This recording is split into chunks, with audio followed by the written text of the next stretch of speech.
What's going on, everybody? This is Chris Classic dropping a car vlog, the second one of the day.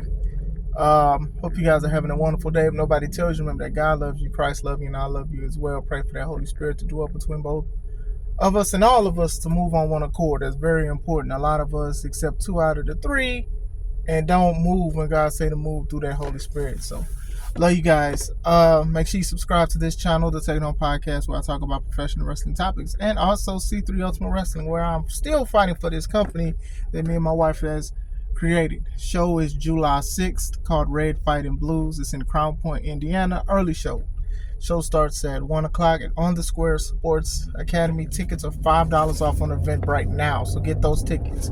Come see the fireworks before the fireworks. So I just got done watching King and Queen of the Ring in Saudi Arabia, and I wanted to give my review and my thoughts on the matches. If I do not have them in order, please forgive me, because I'm just going off of my head and I'm driving home. First match, there was the pre-show. I didn't know that Jade and Bianca's match was going to be on the pre-show. They probably promoted it. I had no idea. Like I said, I was multitasking. So I'll watch that when I get home. But going into it, the first match of the night was Becky Lynch in a tuxedo versus Liv Morgan with the Hit Me Baby One More Time Britney Spears get up she's wore before.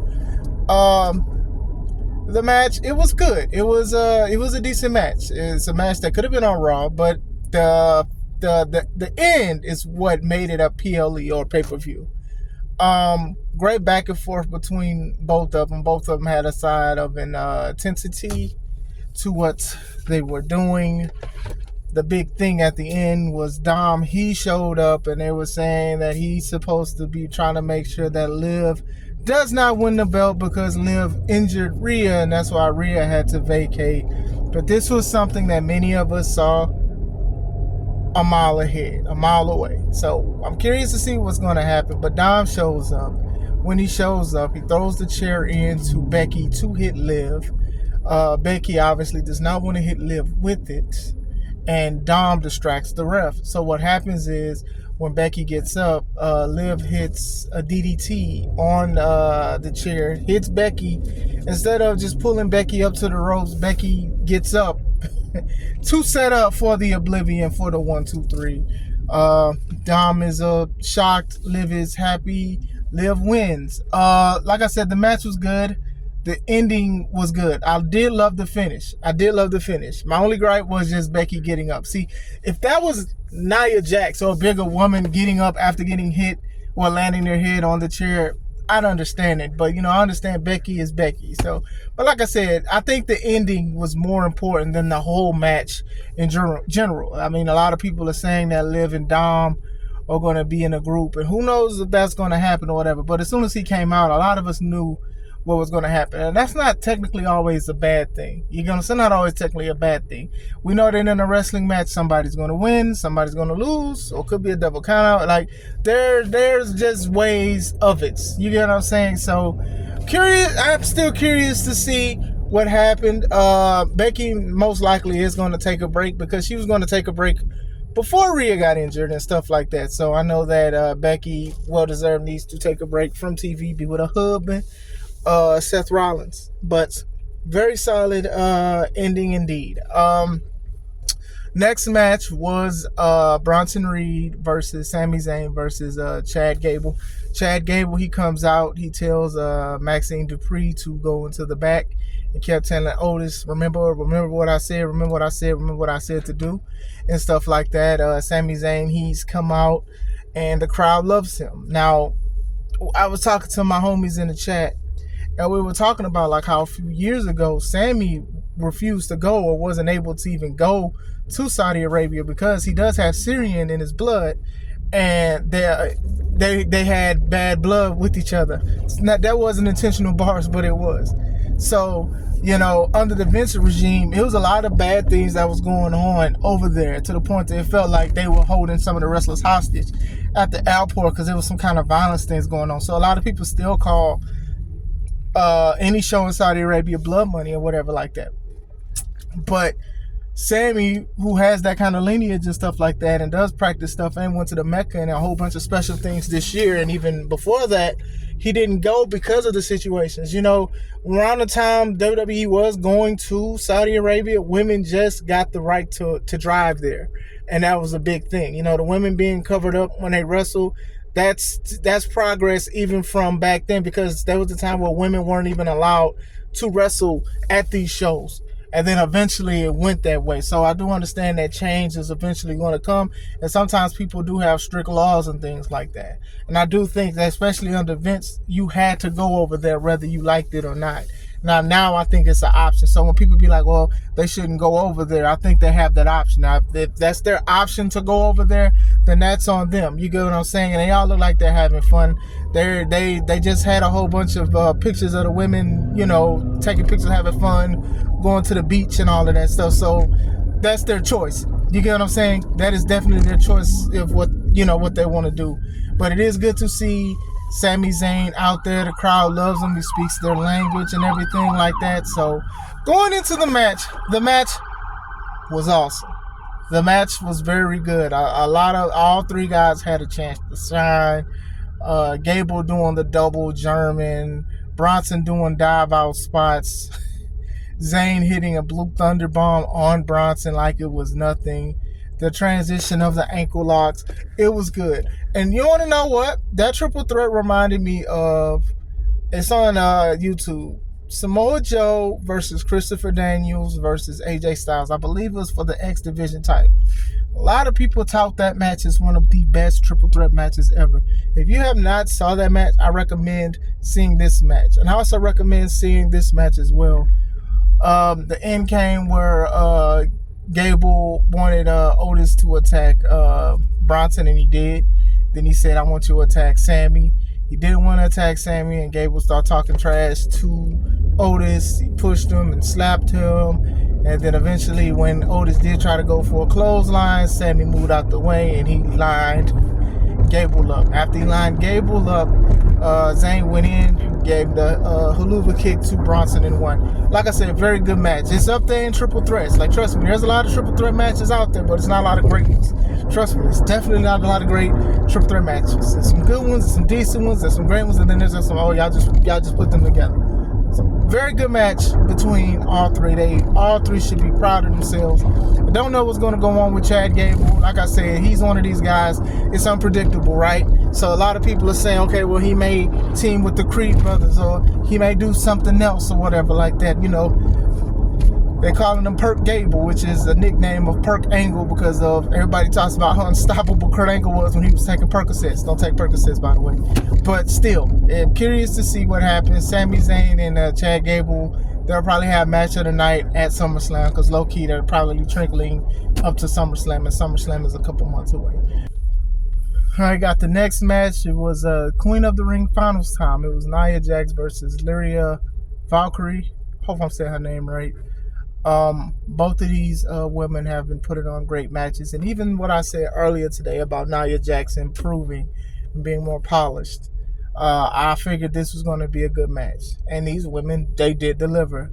They delivered. I thought everything was pretty solid. Nia Jax was working like a powerful, irresistible force that she should be. She was throwing her around. She was catching her. Lyria was trying to do certain... I'm sorry if I'm saying her name right. Valkyrie. We just say Valkyrie. Valkyrie was doing a lot of offense and getting caught and getting halted and stopped and stuff like that. And the commentators were doing a great job saying that she loves to fly. And it's like almost every time she flew, Nia would catch her. But then eventually a lot of stuff would happen between her doing a dive out spot. She did like a leg drop lariat. She kicked Nia Jax off from doing the Annihilator, and she gave her like a double foot stomp. Like, a lot of the stuff was very good, and it was just like, okay, well, it looks like Valkyrie's gonna win. And it's like, no, kick out. I was like, I love Nia Jax's old school thing. This was an old school match.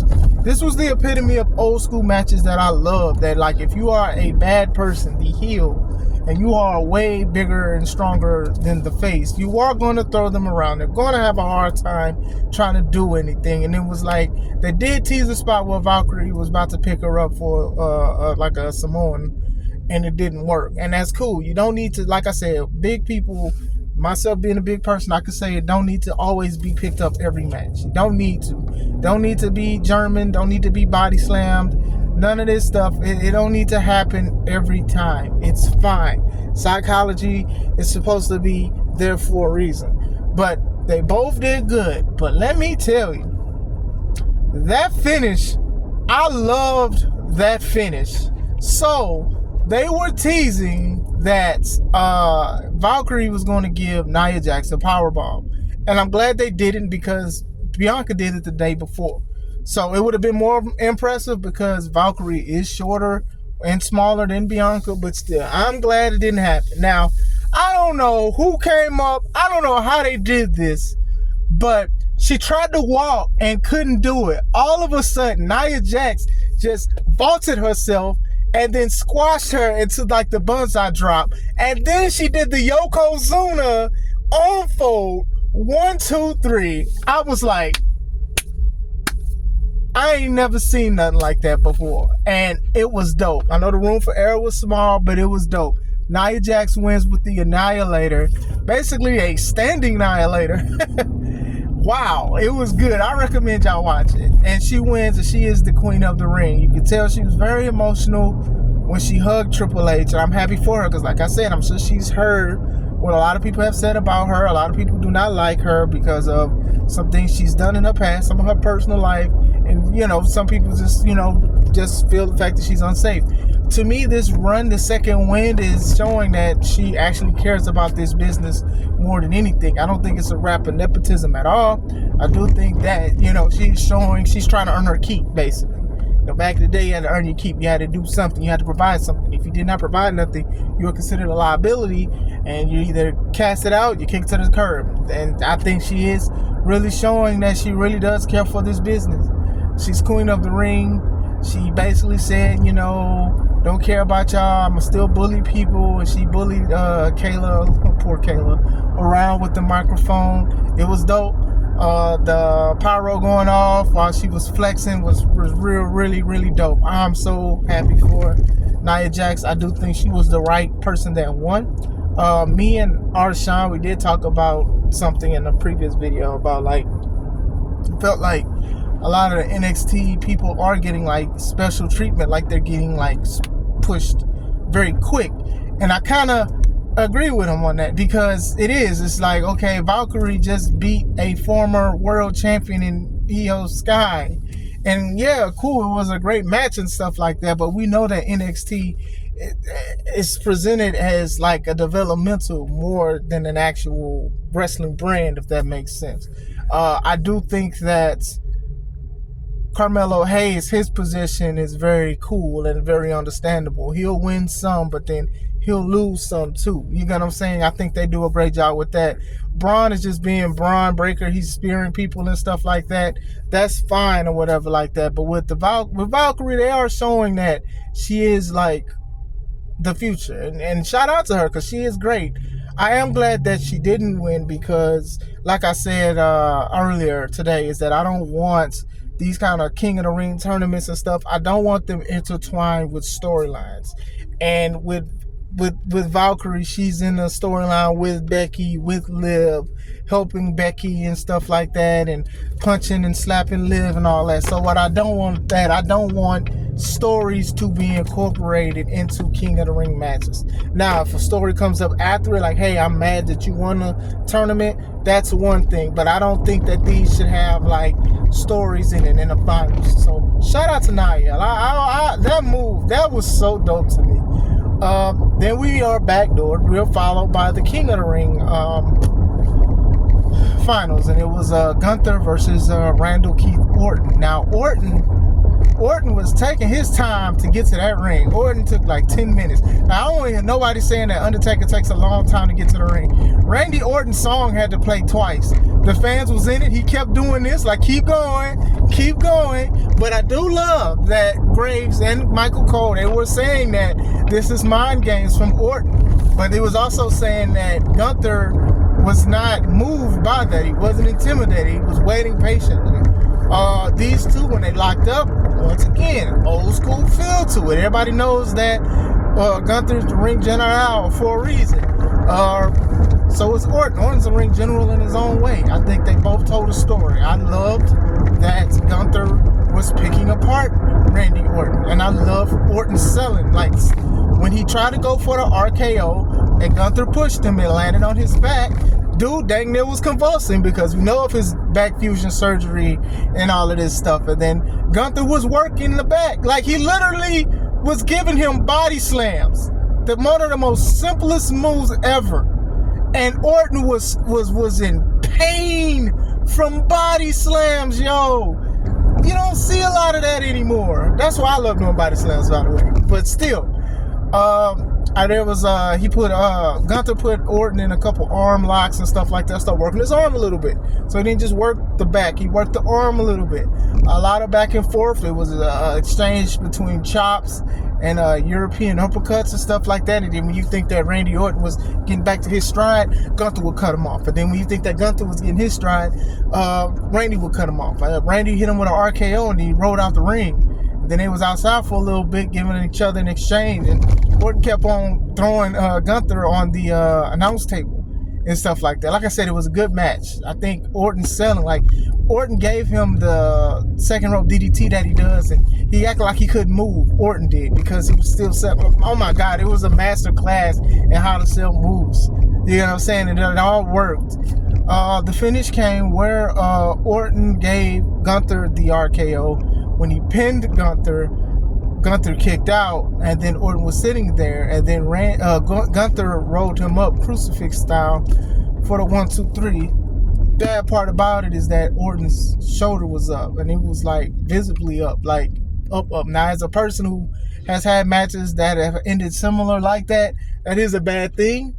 But you turn it into a good thing. They continue to push on like that was it. That's it. They're not. I don't think they're going to redo it. Who knows? I'm not WWE or whatever like that. So Gunther is the king of the ring. So he will be challenging for a championship, just like now he will be challenging for a championship at SummerSlam. It's contingent on who's going to be the champs at the time. Like I said, it was a small. The hiccup was the referee counting the 3 with the shoulder being up, obviously, but still solid match. They can run it back. They could, I'd be like, hey, let's just run it back on SmackDown, but I don't think they're going to do that personally. Triple H, he shook Gunther's hand. Gunther was like, hey, it don't matter that you guys say I deserve it. I'm this and that, and I'm going to be a new champ. Like, it all worked out at the end of the day. I think Gunther for sure needed the win over Orton. Orton has never been the king of the ring. I do think that if they do this another time, it could go to Orton, and that would be fine.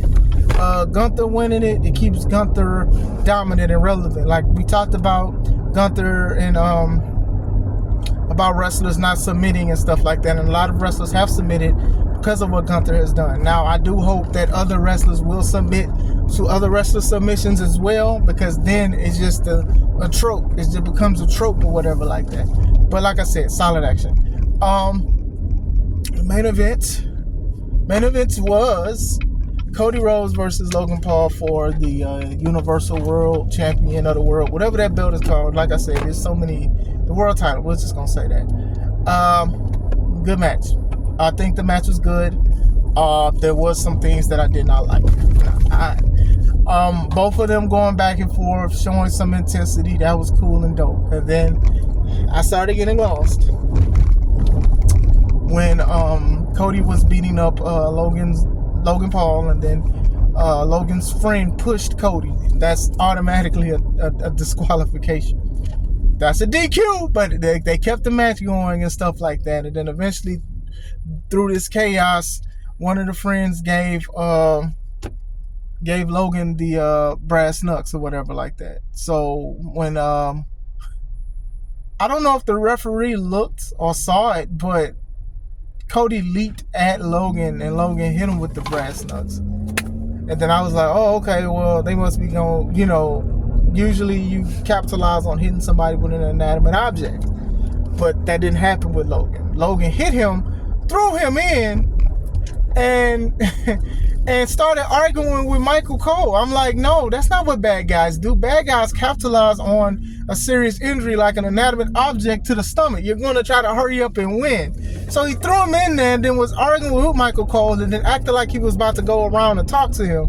That threw me off. That shouldn't have happened. Cody came back, did a dive out, no, whatever. When they went back and forth again, eventually, Cody's on the announce table. I don't know which came first, but I know that Cody gave Logan a Cody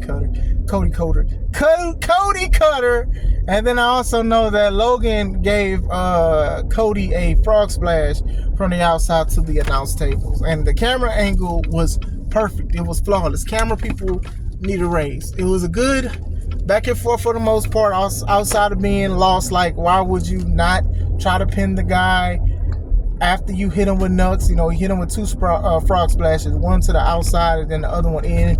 Cody kicked out or whatever like that.